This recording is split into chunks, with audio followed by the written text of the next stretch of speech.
किसने कहा है कि आपकी कोई याद नहीं आती, तुम्हें ना सोचूं तो ऐसी कोई रात नहीं जाती, वक्त बदल जाता है ऐसी कोई रात नहीं जाती, तुम खास हो ये बात मुझे कहीं नहीं जाती।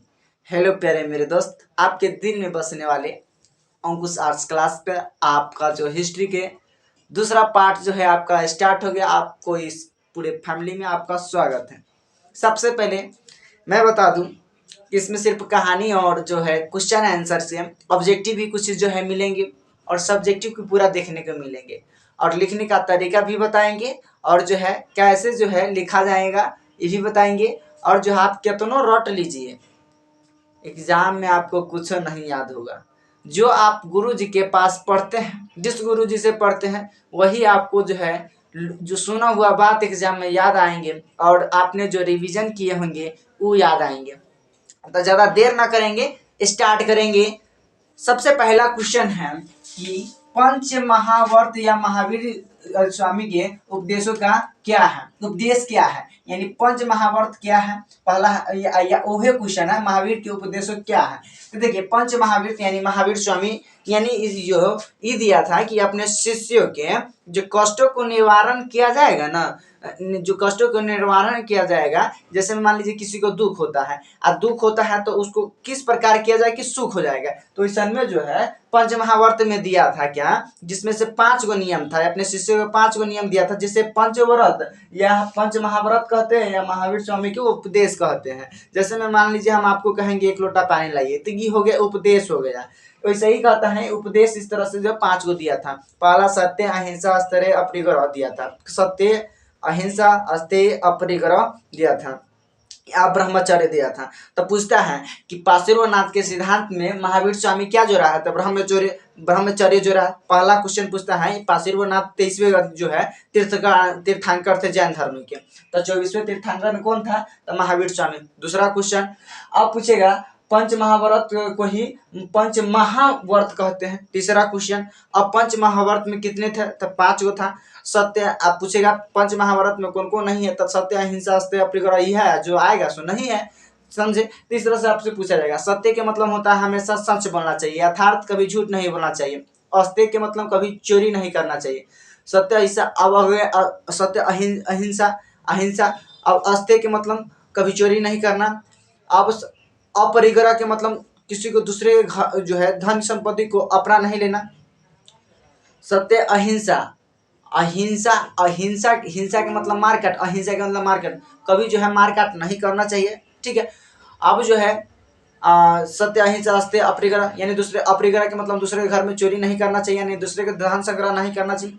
5वां है ब्रह्मचर्य के मतलब होता है कि अपने इंद्रियों के अपने वश में करना चाहिए। जैसे में इंद्रिया होता है 5 गो, आँख कान नाक जीभ त्वचा। जैसे पढ़ते समय माइंड में जो है निगेटिविटी आता है चाहे किसी भी समय, तो आप ब्रह्मचर्य के पालन कर सकते हैं। मंदिर में जाइए, एमें अर्थार्थी कहा गया था इसमें ब्रह्मचर्य में कभी शादी नहीं करना चाहिए, जो कि खुदे शादी कर लिया था, समझे। और इसके बाद बोले थे कि पंच महाव्रत दिए थे, ठीक है।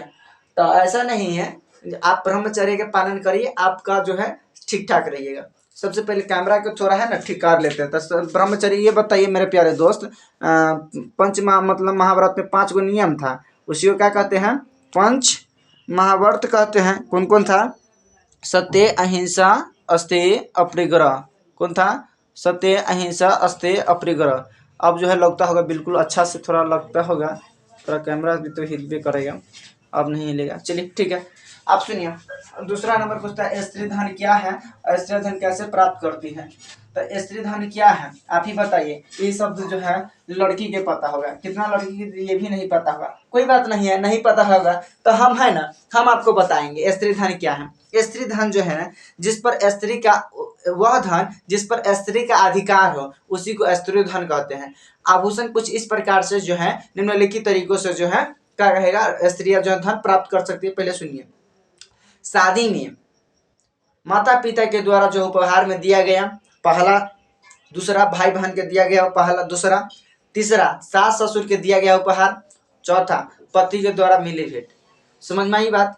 इस तरह से जो है स्त्रियां धन प्राप्त कर सकती। बउआ वाला क्वेश्चन सर सुनिए। इसके बाद कहता है पीटक क्या है। पीटक क्या है? तो पीटक का शाब्दिक अर्थ होता है टोकरी। क्या होता है? पीटक का शाब्दिक अर्थ होता है टोकरी। अब पीटक जो है बौद्ध धर्म से संबंधित था। पीटक जो है एगो ग्रंथ था, यानी पुस्तक के नाम है। अब इसमें था 3 गो पीटक है। कै गो? 3 गो। अब 3 गो कौन है? एक पहला है सूत पीटक, सूत पीटक है, ठीक है। दूसरा विनय पीटक है, विनय पीटक है। अभिधाम पीटक है। कथी कौन पीटक है? अभिधाम पीटक है। तब पूछेगा पीटक कितने हैं? तो 3 गो। अब 3 पीटक को त्रिपीटक भी कहते हैं, सूत पीटक, विनय पीटक, अभिधाम पीटक। आप सुनिए, जो ही पीटक से है कौन सी धर्म मतलब है? तो पाली भाषा में है। कौन सी भाषा में पूछेगा? पाली भाषा में है। तो पूछेगा पीटक के कितने हैं? तो 3। पीटक का अर्थ क्या होता है? टोकरी। तो शुद्ध पीटक, बिना पीटक, अभिधाम पीटक, और जो है कौन सी भाषा में है? पाली भाषा में। किस ग्रंथ से संबंधित है? तो यह जो है बौद्ध ग्रंथ से संबंधित है। आप सुनिए, चौथा नंबर क्वेश्चन कहता है विजयनगर की स्थापना किसने और कैसे की। तो देखिए, विजयनगर की स्थापना जो है आपको भी पता होगा 1336 में पूछता है स्थापना किसने। तो 1336 ईस्वी में हुआ था। किसने कहता है? तो हरिहर और बुक्का 2 भाई ने किया था। हरिहर और बुक्का नामक 2 भाई ने किया था। अब कहाँ किया था? कथी कहता है किसने और कैसे की। तो देखिए, रायचूर का दुआब था। कथी था? रायचूर का दुआब क्या होता है? रायचूर का दुआब जहाँ 2 नदियों का मिलन हो। आप सुनिए, यहाँ पर 2 जो है रायचूर के 2 भाइयों ने कृष्णा और तुंगभद्रा नदी के बीच में जो था रायचूर का दुआब था। इसी को जीत कर 1336 ईस्वी में हरिहर और बुक्का 2 भाई ने स्थापना किया था। कौन किया था? तो हरिहर और बुक्का किया था, समझे। अब इसका जो है ज्यादा दिन तक नहीं रहता है, यानी 1565 तक इसका अस्तित्व में रहता है। 1336 से लेकर 1565 तक, इतना ही लिख देंगे। विजयनगर की स्थापना किसने और कैसे की? हरिहर और बुक्का 2 भाइयों ने कृष्णा तुंगभद्रा नदी के बीच में किया था। 1336 ईस्वी में किया था। और जो है कौन नदी पर? कृष्णा तुंगभद्रा की नदी पर। और निर्धारण गुरु के सहायता से किया था। और जो है 1565 तक इसका अस्तित्व शासनकाल तक रहा। इस समझ में आई बात। अब जो है 5वां नंबर क्वेश्चन कहता है सिंधु सभ्यता को हड़प्पा की सभ्यता क्यों कहते हैं। बउआ वाला क्वेश्चन है। देखिए, क्वेश्चन भारी है लेकिन बउआ वाला है, ठीक है। लिख देंगे सिंधु सभ्यता को हड़प्पा सभ्यता क्यों कहते हैं। तो आप भी लिख दीजिएगा सिंधु सभ्यता हड़प्पा की सभ्यता इसलिए कहते हैं क्योंकि सिंधु की सभ्यता हड़प्पा की सभ्यता इसलिए कहते हैं क्योंकि हड़प्पा नामक जगह पर सबसे पहली बार क्या की गई थी? तो खुदाई की गई थी। कैसे किया था? खुदाई की गई थी। ये भी बात जो है आपको समझ में आ गया होगा। अब सुनिए, तथा मोहनजोदड़ो के विशाल स्नानागार पर प्रकाश डाले। मोहनजोदड़ो के स्नानागार पर प्रकाश डाले। देखिए, विशाल मतलब बड़ा। मोहनजोदड़ो जो है, मोहनजोदड़ो का क्या होता अर्थ होता है? मृतकों का टीला। कथी होता है? मोहनजोदड़ो का अर्थ क्या होता है? मृतकों का टीला। ये 2 बार एग्जाम में नहीं, कई बार एग्जाम में पूछा है मोहनजोदड़ो का अर्थ क्या होता है? तो मृतकों का टीला होता है। मृतकों का टीला होता है। आप समझिए। अब हड़प्पा के मतलब होता है, यह हड़प्पा कहाँ है? हड़प्पा वो जगह नाम है, ये पाकिस्तान में पड़ता है। कहाँ पड़ता है? पूछेगा आपसे, हड़प्पा कहाँ पड़ता है? पाकिस्तान में। हड़प्पा की खोज किसने किया था? तो दयाराम साहनी ने किया था। कब किया था? दयाराम साहनी ने 1921 में किया था। कब किया था? 1921 में किया था। मोहनजोदड़ो की खोज कब किया था? 1922 में। कौन कहा मतलब कौन किया था? रखालदास बनर्जी ने किया था। लेकिन क्वेश्चन कहता है हड़प्पा सभ्यता को हड़प्पा की सभ्यता क्यों कहते हैं। देखिए, हड़प्पा सभ्यता को इसलिए कहते हैं क्योंकि हड़प्पा नामक जगह पर सबसे पहली बार खुदाई किए थे। सिंधु सभ्यता को हड़प्पा की सभ्यता इसलिए कहते हैं क्योंकि सिंधु की सभ्यता हड़प्पा की सभ्यता जगह पर पहली बार खुदाई किया गया था, इसीलिए सिंधु की सभ्यता हड़प्पा सभ्यता कहते हैं। बात हो गया। तो चलिए, मोहनजोदड़ो के विशाल स्नानागार पर प्रकाश डाले। ये देखिए, ठीक है। मोहनजोदड़ो का अर्थ हम अभी बताया, मृतकों का टीला खोज 1922 में किया था। और कौन किया था? रखालदास बनर्जी ने किया था। विशाल के मतलब होता है बड़ा। विशाल के मतलब होता है बड़ा। स्नानर के मतलब होता है जल कुंड। इसी को अंग्रेजी में क्या बोलते हैं? जल कुंड को स्विमिंग पूल बोलते हैं। जो हीरो हीरोइन जो है नहाती है, चश्मा लगा के, हाफ पैंट पहन के, फोटो जो है डांस करती रहती है, स्नानागार में होती है। सतह पर प्रकाश डाले। तो देखिए, मोहनजोदड़ो का जो है अर्थ होता है मृतकों का टीला। आप सुनिए, मोहनजोदड़ो का जो अर्थ जो है मृतकों का टीला होता है। रखालदास बनर्जी ने 1922 ईस्वी में हड़प्पा की वही खोज जो है 1921 में कौन किया था? तो अति जो है क्या बोले अभी लिखे हैं यहाँ पर दयाराम साहनी ने किए थे। कब किया था? 1921 में ईस्वी में किया था। तो ये भी बात जो है आप दिमाग में फिट रखिएगा। इसको जो है कहता है हड़प्पा के समय मोहनजोदड़ो पर जो है देखिए विशाल स्नानागार पर प्रकाश डाले। तो देखिए मोहनजोदड़ो था कहाँ से? देखिए मोहनजोदड़ो जो था सबसे बड़ा जो है विशाल स्नानागार था। सबसे बड़ा कथी था? विशाल स्नानागार था। और स्नानागार के मतलब होता है नहाने वाला स्नान घर को स्नानागार कहते हैं, यानी जो है स्विमिंग पूल कहते हैं।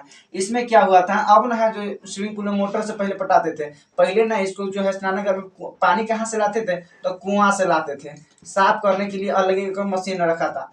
अब सुनिए, अब पहला कहता है विशाल स्नानागार में प्रकाश डाले। इसमें जो है अन्न रखने के लिए किया गया था, लेकिन अन्न रखने के लिए भी किया गया था, लेकिन स्नानागार कहता है जलकुंड पर प्रकाश डाले। तो जलकुंड में मतलब होता है वहाँ पर पानी में जो है मोहनजोदड़ो जो है कहाँ से मिला था? तो मिला था कहाँ से नहीं, लेकिन इसको ये पूछता है कि सबसे बड़ा क्या था?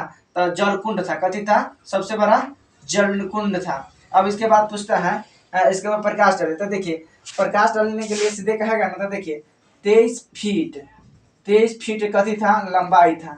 23 फीट कथी था? लंबाई था। और जो है वही चौड़ाई की बात किया जाए, 23 फीट लंबाई था और चौड़ाई की बात किया जाए तो चौड़ाई के साथ चौड़ाई 23 फीट था और 29 फीट कुछ ऐसी कुछ था, समझ में आई बात। और इसके बाद 8 फीट गहराई था। कितना फीट? 39 फीट है ना। 39 फीट जो है लंबाई, 23 फीट चौड़ाई, 23 फीट चौड़ाई और 8 फीट कथी है? गहराई। 8 फीट कथी है? गहराई है। समझ में आई बात। अब जो है इसमें उत्तर से दक्षिण की ओर जाने के लिए, उत्तर से दक्षिण की ओर जाने के लिए सीढ़ी लगी हुई थी। कथी लगी थी?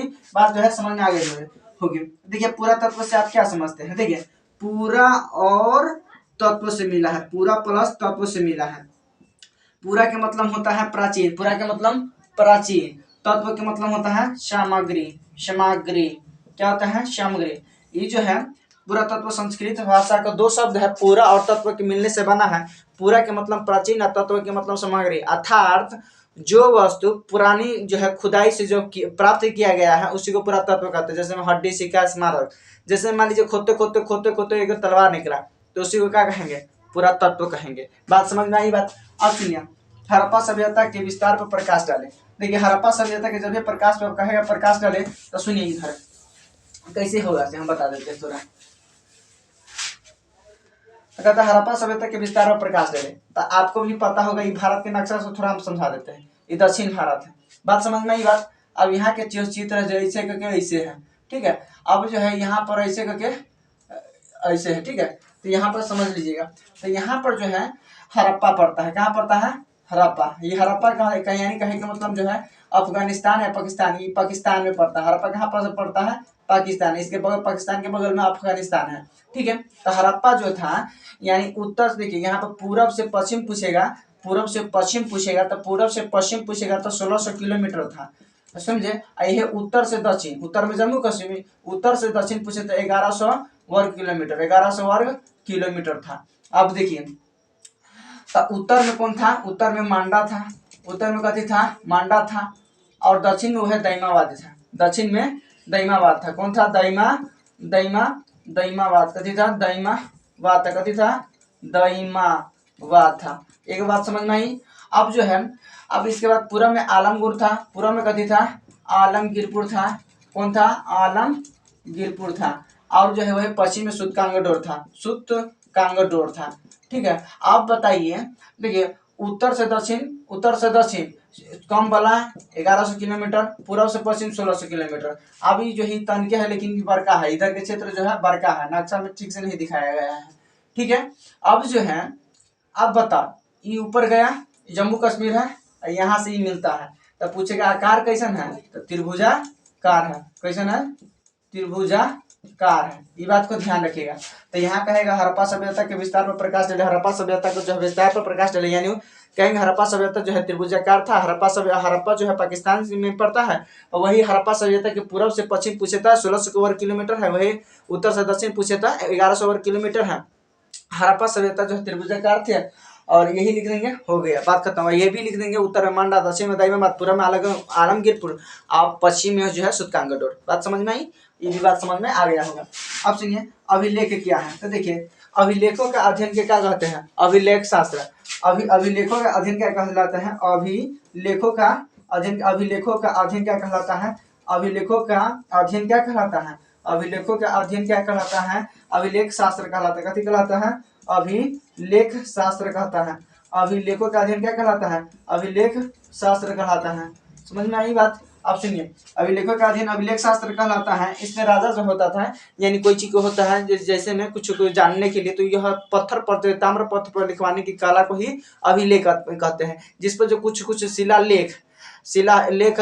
का वो अलगे चीज गाना में है, लेकिन यहाँ पर अभिलेख है। अभिलेख जो कि मतलब होता है ताम्र पत्र पर लिखवाने की कला को ही अभिलेख कहते हैं। जो अति पत्र पर लिखवाता था उसी को अभिलेख कहते हैं। अब महाजन पद क्या है?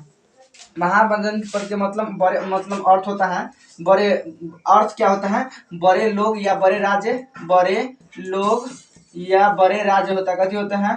या बड़े राज्य होता है। इसमें क्या होता है?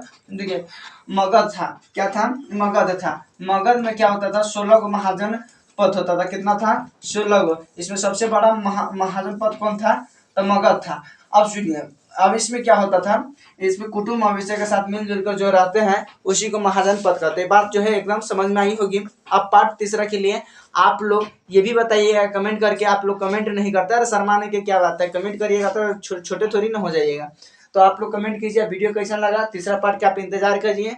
और जो हमने वादा किए थे 100 प्रश्न का, हमने पूरा 100 प्रश्न हमने डालेंगे। यह पार्ट 2 था। पार्ट 3 के लिए इंतजार कीजिए। वीडियो देखें, इसके लिए आप सभी को भाइयों को वीडियो को देखें, इसके लिए धन्यवाद देना चाहूँगा।